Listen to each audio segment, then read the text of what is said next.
அவர் டப்பா எடுத்துட்டு மசாலா போட்டு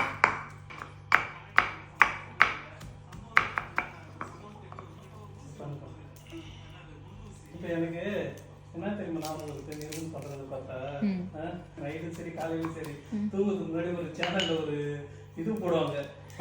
வாங்கடா எல்லாம் என்கிட்ட வாங்கடா தாத்தா சிவராஜ் சித்தசை அடிச்சு வாங்கடா 7 தலைமுறையா நாங்க கண்டுபிடிச்சது இது எல்லாமே எந்த புத்தகத்துலயும் இல்லாது அப்படின்னு சொல்லி அவங்க பேர பசங்க வந்து பொண்ணு தாத்தா வரைக்கும் எடுத்து போட்டோ வச்சு அடுக்கி வச்சிருப்பாங்க. வச்சுட்டு அதுல வந்து ஒருத்தர் இடிச்சுட்டு இருப்பாரு சைட்ல. அது மாதிரி பார்த்தோன்னா இப்ப எங்க பையன் வந்து இடிச்சுட்டு இருக்கான். இவருதான் வந்து சித்த வைத்தியசாலை சிவராஜியோட புள்ள.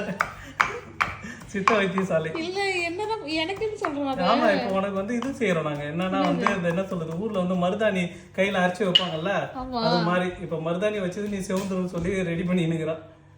மருதாணி என்ன எங்க பறிச்சு வந்தீங்க? இது வந்து வர வழியில பார்க்ல ஒரு மரத்துல இருந்தது அதை பறிச்சுட்டு வந்து இப்போ இதுக்கு வந்து எல்லாத்தையும் போட்டுன்னு இருக்கான். உண்மையாலுமே மருதாணியா? ஒரு உப்புலாம் போட்டு சால்ட்லாம் போட்டு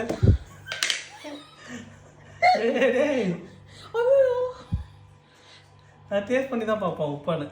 ஆமா போதுண்டா அதாவது வந்து எப்படின்னா மசாலா மசாலா மசாலாவா? அது சைனீஸ் மசாலா எல்லாம் வேணாம், இதே போதும்டா, உப்பே போதும்டா.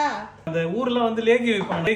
லேகியம் முட்டி வலிக்கு லேகியம், கழுத்து வலிக்கு லேகியம், தொட வலிக்கு லேகியம், எல்லாத்துக்கும் லேகியம் தான். அதுவும் வந்து பார்த்தோன்னா அது எப்படி தெரியுமா இருக்கும், அந்த என்ன சொல்றதுன்னா நம்ம ஊர்ல இந்த காரக்குழம்பு 3 நாள் சுட்ட வச்சா எப்படி இருக்கும் அது மாதிரி இருக்கும். அதுதான் லேகியமே. எனக்கெல்லாம் கொடுத்துருக்காங்க சின்ன வயசுல லேகியம். நிறைய மண்ணு சாப்பிட்றேன் வயிற்றுல மண்ணு கடிக்குன்னு சொல்லிட்டு லேகியம். எது கேட்டா லேகியம் தான். அப்ப மாத்திரையும் கிடையாது மருந்தும் கிடையாது. சரியாயிடும், அதெல்லாம் சரியாயிடும். லேகியம் தான் கொடுப்பாங்க அப்பெல்லாம். இப்பெல்லாம் எத்தனை பேர் இது மாதிரி நீங்க லேகியம் சாப்பிட்டுறீங்க? லேகியம் சாப்பிட்டு இருந்தீங்கன்னா கமெண்ட்ல சொல்லுங்க. இந்த மண்ணு அதிகமா சாப்பிட்டுனா வயிறு கட்டின்னு இருக்கும், அவங்களுக்கு எல்லாம் லேகியம் எல்லாம் கொடுப்பாங்க. அது மாதிரி நிறைய நோய்க்கு எல்லாத்துக்குமே. இப்ப எப்படின்னா ஒரு சில பேருக்கு வந்து அந்த சோவன்னு சொல்லுவாங்க, சோவையா இருக்கிறது. அது இல்லாம ஒரு சில பசங்க வந்து பாத்தீங்கன்னா அந்த மஞ்சள் காமால இருக்கிறது, எல்லாத்துக்குமே லேகியம் தான். சாம்பார் பொடி ரெடி பண்றோம் போல. நான் என்கிட்ட சொன்னேன் டிவி பார்க்க கூடாது, போன் பார்க்க கூடாதுடா, வேற எது வேணாலும் பண்றான்னு. நீங்க என்னடா சொன்னது, நான் பண்றேன் பண்ணிக்கிறோம். போதும்பா, அதுவே அதிகம்பா, கண்ணெல்லாம் எரியும்.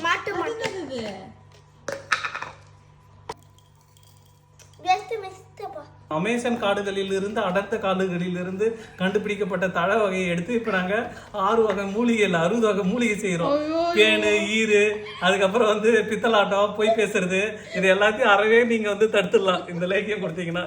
இது வந்து 7 தலைமுறையில இருந்து இப்ப 8வது அந்த இதுல சொல்லுவாங்கல்ல 7 தலைமுறைக்கு உட்காந்து சாப்பிட்ற அளவுக்கு காசு இருந்தது. 8வது தலைமுறைக்கு ஒண்ணுமே இல்லை, அதனால நான் கஷ்டப்பட்டுக்கிறேன் அப்படின்னு சொல்லிட்டு இப்ப என் பையன் வந்து கஷ்டப்பட்டுக்கிறேன். 7வது தலைமுறை நானு. வைத்தியத்துக்கு வேணும்னா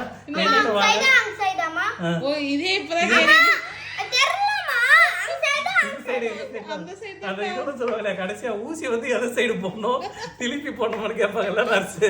எங்க ஊர்ல என்ன பண்ணுவாங்கன்னா அப்பெல்லாம் வந்து மரத்துல இருந்து ஊந்துருவானுங்க. அவனா மரத்துல தான் ஏறுவாங்க. புளியா மரம், பனை மரம் இருக்கிற எல்லா பத்தியும் ஏறும்.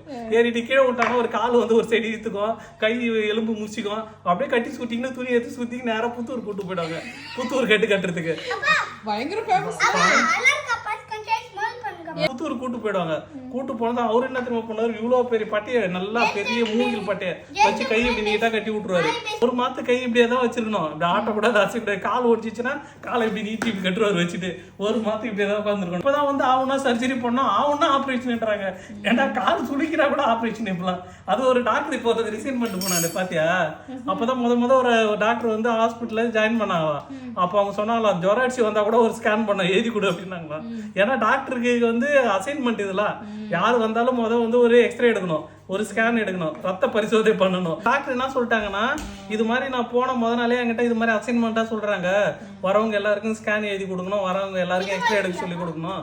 அது அப்படிதான் கொடுத்தாதான் நம்ம ஹாஸ்பிட்டல் வந்து நம்மளால மேனேஜ் பண்ண முடியும்னு சொல்லிட்டு இது மாதிரி அவங்கள போஸ்ட் பண்ணாங்களாம். அதனால அந்த டாக்டர் என்ன பண்ணிட்டாங்களா, ரிசைன் பண்ணிட்டு வந்துட்டாங்களாம். இது மாதிரி எனக்கு ஒரு டாக்டர் வேலையே வேணாண்டா அப்படின்ட்டு. இது மாதிரி எத்தனை டாக்டர் வருவாங்க சொல்லு பார்ப்போம். நான் வந்து மக்களோட காசை வந்து தேவையில்லாம யூஸ் பண்ண மாட்டேன், இல்ல அவங்க மூலியமா வர சம்பளம் எனக்கு வேணாம்னு சொல்லிட்டு வந்துட்டாங்களாம். இது மாதிரி டாக்டர் எத்தனை பேர் இருப்பாங்க சொல்லுங்க பார்ப்போம். ஆமா, நிறுவனம் வந்து இந்த டாக்டர் இல்லை, எம்பிபிஎஸ் கிடையாது, இவன் சித்த வைத்திய சிவராஜ். போலீஸ் ஒரு நீதிபதி கேட்டாராம், அவனா போலீஸ் ஸ்டேஷன் போனா மட்டும் பாத்ரூம்ல எல்லாரும் வழிக்கு வந்துடுறாங்க, ஆனா எந்த போலீஸும் வழிக்கு விட மாட்டாங்களே பாத்ரூம்ல அப்படின்னு கேட்டாரா. கரெக்டா கேட்டு இருக்காரு. அது மாதிரி இப்ப போலீஸ் ஆயிட்டு அவங்களுக்கு எல்லாம் வந்து வைத்தியம் கொடுக்கறதுக்கு ஒரு மூலிகை கண்டுபிடிச்சிருந்து இருக்காங்க. யாராவது போய் சொன்னாங்க ஆமா போலீஸுக்கு போய் கொடுப்பாங்க இதை பொய் சொல்றவங்களுக்கு.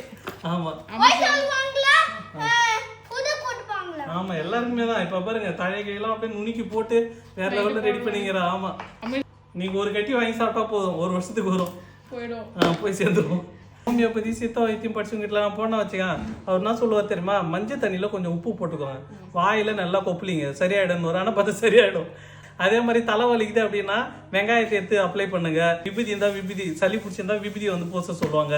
அது மாதிரிதான் இருக்குமே. நான் சின்ன வயசுல இருக்கிறப்ப எல்லா வைத்தியமே பார்த்தேன்னா தேம்பல் இது மாதிரிலாம் வந்து என்ன பண்ணா, ஊர்ல ஒரு தழை இருக்குது, அதை எடுத்து தேய்ச்சினா தேம்பல் சரியாயிடும். இப்பதான் அவனா வந்து இச்சிக்காடா வாங்க அப்படின்னு ஒரு விளம்பரத்துக்கு ஒரு அம்மா வருது, எங்க உங்களுக்கு சொறி படை தேம்பலா வாங்க நான் இருக்கிறேன் அப்படின்னு சொல்லிட்டு ஒரு இது எடுத்து கொடுத்துட்றாங்க. அப்பெல்லாம் அதெல்லாம் எதுவுமே கிடையாது. அதாவது நேச்சுரலாவே எல்லாமே இருக்குது. அதுக்கு யாருக்கும் நேரம் இல்லை, பொறுமை இல்லை. அதனாலதான் வந்து அவசரப்பட்டு, ஆனா வாழ்க்கை மட்டும் 100-150 வருஷம் வாழணும்னு நினைக்கிறேன் நம்ம. ஆமா ஓகே மக்களே, இதே மாதிரி நீங்க ஏதாவது வந்து நீங்களும் வந்து நேச்சுரலா நிறைய தலைவலிக்கோ இல்லை ஜுரத்துக்கோ யூஸ் பண்ணியிருப்பீங்க, யூஸ் பண்ணியிருந்தீங்கன்னா கமெண்ட்ல சொல்லுங்க.